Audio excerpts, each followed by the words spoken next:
సాయి ఇందాక విజయవాడ నుంచి వస్తుంటే ఒక స్టోరీ.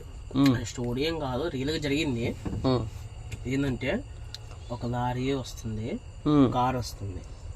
కార్ ఏమో 120-130 స్పీడ్లో వస్తుంది, లారీ 60 స్పీడ్లో వస్తుంది.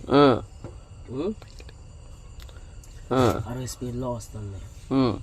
ఇప్పుడు కారు లారీ తగిలిందో సంథింగ్ ఏం జరిగిందో తెలియదు, కానీ రైట్ సైడ్ స్టీరింగ్ పడుతుంది చూసినవా, దానికి ఒక జంటు పడింది, ఒక సొట్లాగా పడింది స్టీరింగ్ వైపు.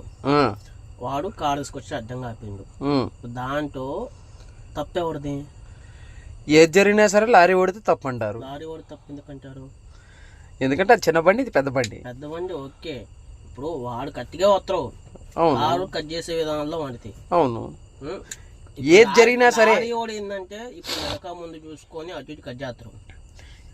వాడు వచ్చి 60 స్పీడ్లో రా, ఎంత స్పీడ్ పోతారు లారీ ఓడు? అదే కారు ఓడు అనుకో మ్యాక్సిమం పోతారు ఒక 120-140 అది చేసుకో సింపుల్గా.